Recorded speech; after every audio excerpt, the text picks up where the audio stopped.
All right, Coach. Yeah, Opening statement whenever you're ready. yeah, just extremely proud of our team. What a weekend. A lot of rain, a lot of delays, and this weekend seemed like it lasted a week in itself. And I want to tip my cap, said on radio just now, to our administration.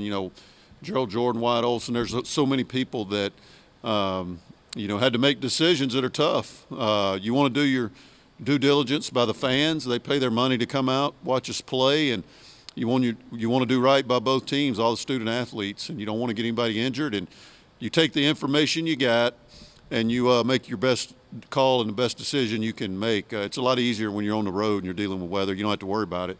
The home team's responsible, and I thought our people did a great job, made great calls, and like I said, you get the information, you make the decisions you can, and it was a lot. It's stressful because you want to make the right decision for everybody. But getting to today, I just extremely proud of our guys. We stressed to them before we let them leave the facility yesterday. There needs to be a sense of urgency because there's a chance we may not play a third game. And they knew today. We let them know, hey, if we get to this point in the day, there will be no game 3, so we have to come out and get after it early. We're down 1-0, and man, our hitters answered the bell. We came out swinging the bat. Zeb got us going with the long homer, and obviously Ballard had a great day. He had one in Mexico with the grand slam. Eli Birch with his shot there over the batter's eye. I thought our hitters were phenomenal all day long.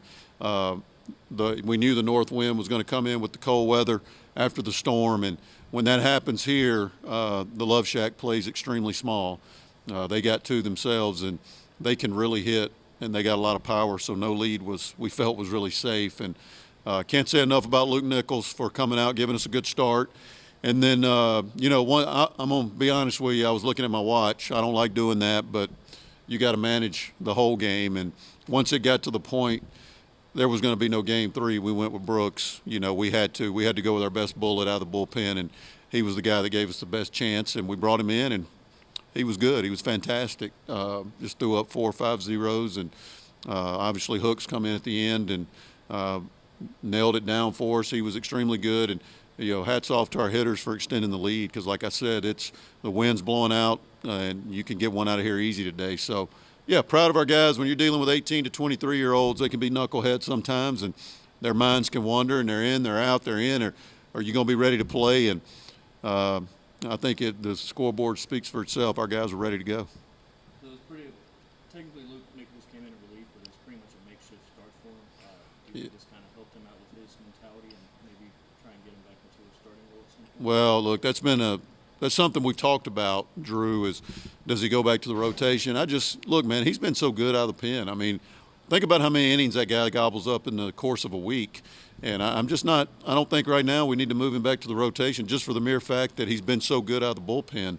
And that's not a knock. That's a compliment to him. I mean, he has pitched in a ton of games in the last 3 weeks and gives us a chance to, just like today. I mean, he was an opener for us, and he pitched extremely well. The ball was exploding out of his hand. I feel like his velocity's been way up since he's went to the bullpen. So, yeah, I don't know. You go with what you got, and I think right now we need to leave him where he is because he's been so good for us over the course of an entire week. It seems like it's been reiterated a lot, but Mexico's just been tearing the cover off the ball. I think he's got a home run in each of the last 3 games. Yeah. Is he really kind of starting to break out into what you wanted him to be when you signed him? Absolutely. That's why we brought him here. He's had an interesting journey to get here. And, he went off at Sam Houston on that Friday night, pulled his hamstring, so he's still not 100%. But he's a hitter, man, and he's got power. You saw that he had to walk off, cut it through the stiff south wind on Friday, and then obviously the grand slam today. And I think he had a couple more knocks. Just an extremely professional approach, extremely good hitter with a lot of power. And, yeah, he's doing exactly what we expected him to do when we brought him here.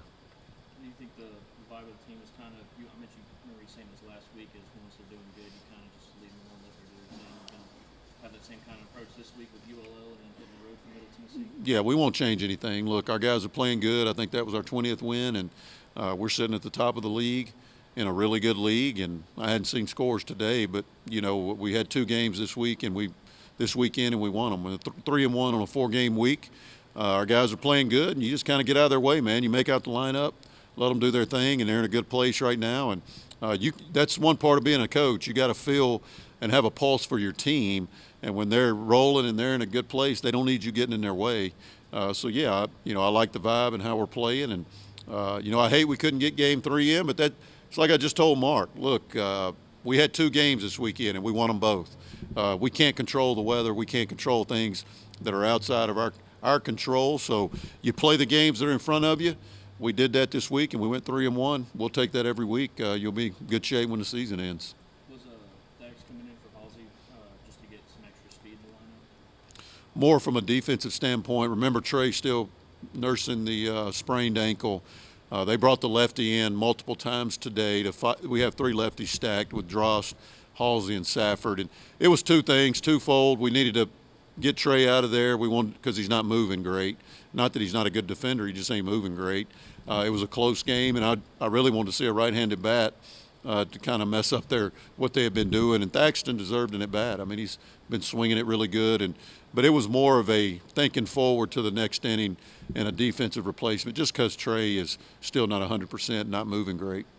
Was Blake Hook's pitches a little less stressful with a little bit bigger gap? Yeah, it always is when you extend the lead, but still, as a coach, you're looking at the wind, you're looking at their power and their lineup, and they have the ability, if you don't throw strikes, walk a few, somebody jumps the yard, man, it's a game again. So sometimes closers with that mentality too, you worry about them not bearing down when the game's not on the line. They're so used to coming in, and every pitch is so important. Sometimes when they have a big lead, you worry, is their mindset where it needs to be? And his was, and he was lights out today. All right. Thank y'all. Appreciate it. Weekend over.